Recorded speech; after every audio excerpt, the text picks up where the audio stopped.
రూపాయల అప్పు చేసిందని పదే పదే సభలో బయట కూడా చెప్తా ఉన్నారు. నిన్న బడ్జెట్ ప్రసంగంలో కూడా చెప్పారు.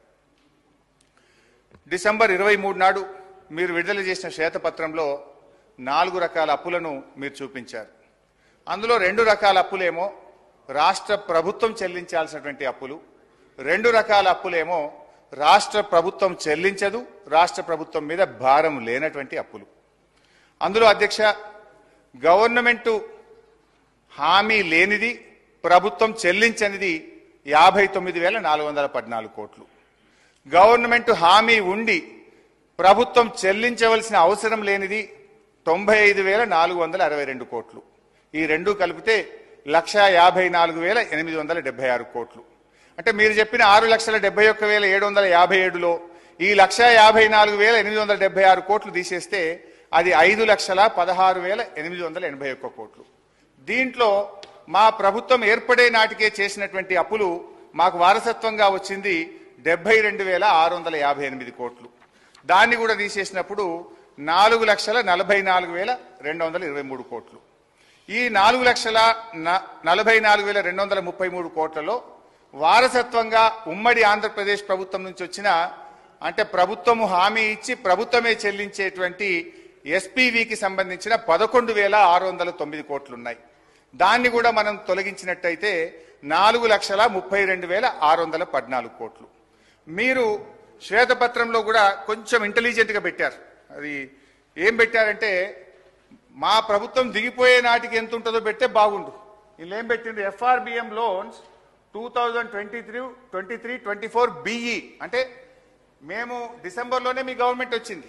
డిసెంబర్, జనవరి, ఫిబ్రవరి, మార్చ్ 4 నెలల్లో తీసుకుపోయే అప్పును కూడా మా ఖాతాలు వేసిండ్రు. గ్రేట్. అయితే ఆ డబ్బు ఎంత అంటే 6,115 కోట్లు. ఈ 6,115 కూడా తీసేస్తే నెట్ మా 10 ఏళ్ల పాలనలో తెచ్చిన అప్పు 4,26,499 కోట్లు.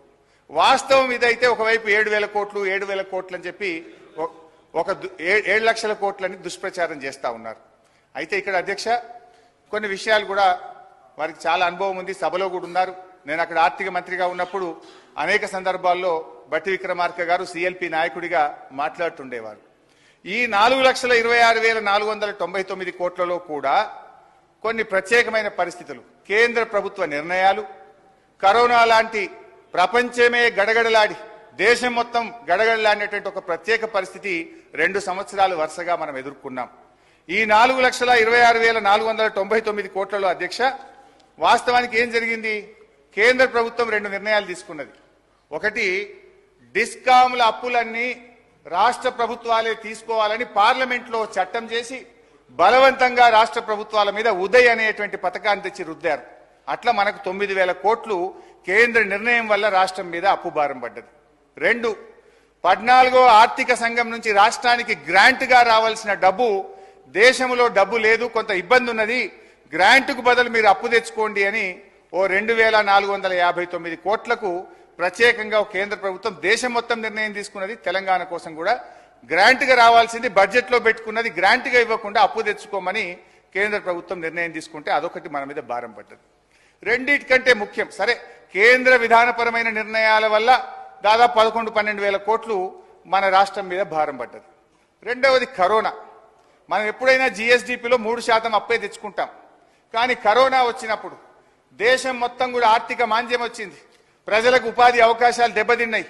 ఈ దేశ భవిష్యత్తును దృష్టిలో పెట్టుకొని, రాష్ట్రాల్లో ప్రజల భవిష్యత్తును దృష్టి పెట్టుకొని కేంద్ర ప్రభుత్వం ఏం చేసిందంటే 2 సంవత్సరాలు వరుసగా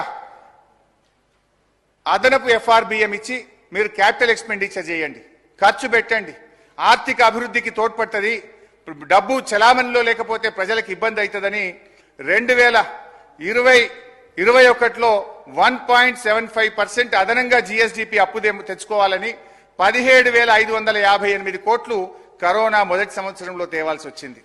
కరోనా 2వ సంవత్సరంలో 1%, 10,784 కోట్లు తేవాల్సి వచ్చింది.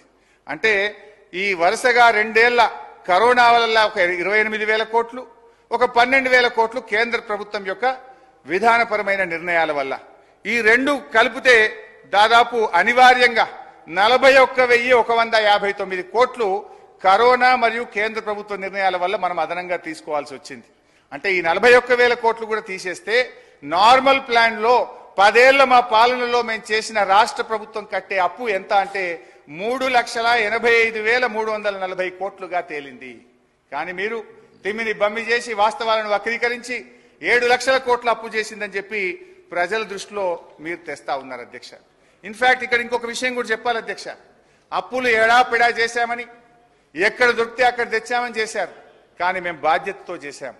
మేము ఆస్తుల కల్పన కోసం చేశాం. అవకాశాలున్నా మేము అప్పులు తీసుకోలేదు.